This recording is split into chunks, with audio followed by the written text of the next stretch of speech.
Bonjour à tous, nous sommes au mois d'août, le mois où les tocards sont à la fête. Je vous ai prévenu depuis pas mal de jours, donc mettez des tocards sur vos tickets. On va au petit trot vers ce que j'appelle depuis 2 ans un Black Friday. Les quintés au trot le vendredi en nocturne sont toujours compliqués à trouver, mais bon, on va tenter encore une fois, parce que justement, il faut des tocards pour toucher gros, parce que certains d'entre vous se plaignent, mais non, il n'y a rien de mieux qu'un tocard pour rembourser vos vacances, parce que c'est le tocard qui va rembourser vos vacances et non pas le favori qui va vous payer l'apéro, tout simplement. Donc, il faut savoir aimer les tocards, mais il faut aller à la pêche aux tocards. Bon, pour moi, ce vendredi à Cabourg, il y a un cheval qui trotte sur l'eau, hein, il est entraîné et mené par Jésus, ou plutôt de Jésus. En plus, il est à bord d'un galion, le numéro 9, c'est une image biblique, donc je crois au miracle. Je me dis que ce vendredi, le favori, un soir de Black Friday, devrait justifier la confiance du peuple et gagner à bord de Galion le numéro 9, comme Cricri Soumillon a gagné ce jeudi avec le favori des turfistes. Eh bien oui, il faut croire au miracle et aux bonnes fées en même temps pour toucher aux courses. En deuxième position, eh bien, j'ai un coup de cœur pour Groupie Duquesne, parce que j'ai toujours eu un faible pour l'équipe de Madame Moquet. Je suis en admiration devant cette écurie parce que ils font plus de soins que les autres. C'est-à-dire que les Moquets, quand ils se présentent en piste, ils sont bichonnés, ils ont un harnachement différent. Des fois, il y a des couleurs et tout. Et il y a une application que j'ai toujours appréciée dans leurs chevaux qui se présentent et de temps en temps dans les quintés. Donc j'ai un coup de cœur toujours pour cette équipe-là et pour Madame Moquet, que je salue. Ce numéro 7, Groupie Duquesne, eh ben, moi je suis fan de cette Groupie Duquesne, une jolie fifille qui n'a pas été sage récemment, mais qui avait gagné le coup précédent. Pour moi, vous voulez un secret? Chut, faut pas le répéter. La course, elle a été visée. C'est pour ça que c'est mon coup de cœur. Bon, chut, faut pas le répéter, vous allez faire tomber la cote. Bon. Le 6, Grazia du Dan, eh ben, cet été, on ne peut pas jouer sans l'homme en forme à Cabourg. Il est dans son jardin, lui aussi, il marche sur l'eau. C'est David Temin, donc il est chez lui, il est en état de grâce. Le cheval part devant, ce 6, Graziane du Dan, doit faire quelque chose de pas mal. Et puis, j'aime bien la confiance affichée par les Dersoirs autour du 10, Forever Giel. Alors il est très très mal engagé, il rend 25 mètres, mais actuellement il est soit abonné aux 4e place, soit au 3e, d'où sa position en 4e dans mon prono, parce que ça va être 4-3, comme à sa bonne habitude actuellement. Et puis je poursuis avec le 11 Guerrière Wine, pour être fidèle à ma méthode de m'abonner à Franck Nivard. Francky, vas-y Francky, c'est bon parce que il est chaud notre Francky, hein, il est confiant avec Guerrière Wine qui va sortir le sabre au clair pour monter au front et venir disputer au minimum les accessis. Et Franck est un conquérant, il peut gagner dans ses grands jours avec pourquoi pas sa Guerrière Wine, ce numéro 11. Et puis devant, j'aime bien l'italien Gabriele Gelormini qui va nous réveiller. Le numéro 8, Gold PJ, je l'aime bien, l'engagement est bon, je sais que le cheval est pas mal en ce moment. Et puis, sa maman disait toujours, la vie, c'est comme une boîte de chocolat. On ne sait jamais sur quoi on va tomber. Ça aurait pu être mon cheval mystère, mais je vous le donne tout de suite, vous l'avez deviné. C'est cette célèbre phrase que prononce Forrest Gump dans le film culte que j'adore.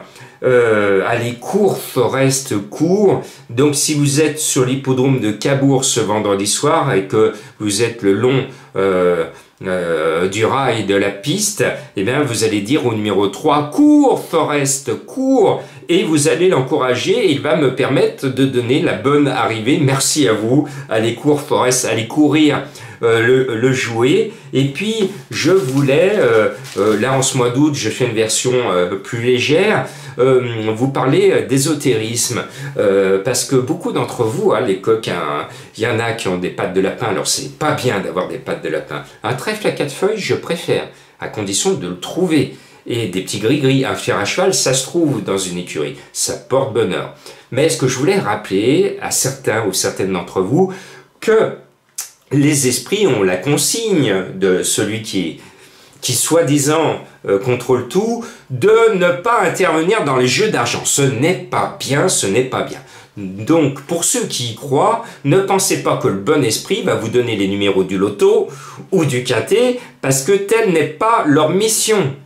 Vous voilà prévenu. Simplement, je voulais vous dire que Madame Colombo m'a fait une surprise, parce que hier soir, en postant cette vidéo sur les réseaux sociaux, notamment sur ma chaîne, on m'a proposé une vidéo sur les chiffres fétiches de l'univers. Et donc c'était mercredi soir. Là, je suis jeudi soir pour vous causer du quintet de vendredi. Et en voyant cette vidéo qui m'a intrigué, j'ai regardé, il y a des chiffres clés fétiches pour être en vibration avec l'univers. Et je vous montre mon journal d'hier, vous regardez bien là-haut, regardez, j'ai noté hier soir, mercredi soir, 369. Et imaginez que Madame Colombo, qui au pur hasard, en 30 secondes, qui le vendredi nous a fait son ticket, elle me dit, bah tiens, je te mets le 369, le 11 et le 13, 369. Je me suis dit, c'est un signe du destin. Donc voilà, comme quoi, il faut quand même être sensible à ce que j'appelle ma petite voix, c'est-à-dire l'intuition, on a tous de l'intuition.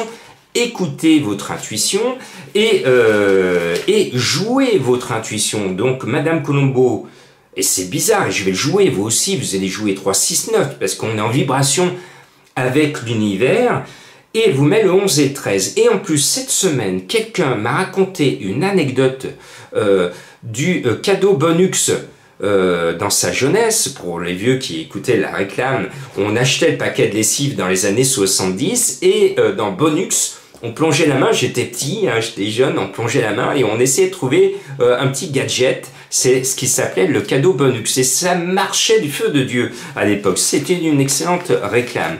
Et cette personne m'a dit, mais mon papa, il achète le cadeau Bonux, il achète la lessive, on pioche, et il n'y avait rien dedans, sinon un petit bout de papier où c'était marqué 1, 2, 3. Et un ami le voit et il dit, bah, on va jouer 1, 2, 3 au tiercé. Et cette personne me dit, mon père s'y refuse. Alors que son ami dit, bah tiens, on le joue et puis on fait moite-moite. Et puis son père refuse. Et résultat des courses, l'ami va jouer le 1, 2, 3. Et il regarde la course. Et c'est premier le 1, deuxième le 2, troisième le 3. Tiercé dans l'ordre avec des grosses cotes. Et à l'époque, dans les années 70, le tiercé dans l'ordre révolutionnait la vie d'un ménage moyen. Et donc, pour avoir connu cette époque, les rapports bouleversaient l'arrivée. Je me rappelle, et donc voilà cette anecdote que je vous conte, soyez sensibles à ces signes du destin. Et je me rappelle, quand je travaillais, quand j'ai débuté à travailler, j'étais dans la soierie et je m'occupais de la soierie. Je suis lyonnais, donc c'était normal que je débute ma carrière dans la soierie. Et j'avais une collègue de travail qui était proche de la retraite et qui s'était dit, tiens, bah, Jean-Marc, vous aimez les courses, et si on jouait un petit peu ensemble et qu'on fasse une petite équipe avec ceux de l'entreprise? Et ben, j'ai dit oui, et ben, on avait fait un petit ticket un petit peu long au tiercé et on avait gagné le tiercé dans l'ordre. Et on s'était réparti les sommes et je me souviens que cette collègue qui était toute contente et elle m'avait dit « Ah Jean-Marc, grâce à vous, je vais pouvoir m'acheter une petite robe. » Voilà, c'est ça la magie des courses, c'est ça que je vous apprends au fil de mes vidéos. Bien sûr que l'on perd, bien sûr que ça fait pas plaisir de perdre, mais gardez ce plaisir de jouer, gardez ces anecdotes qui vont vous rappeler tout au long de votre vie un moment très précis de votre vie qui est lié au jeu.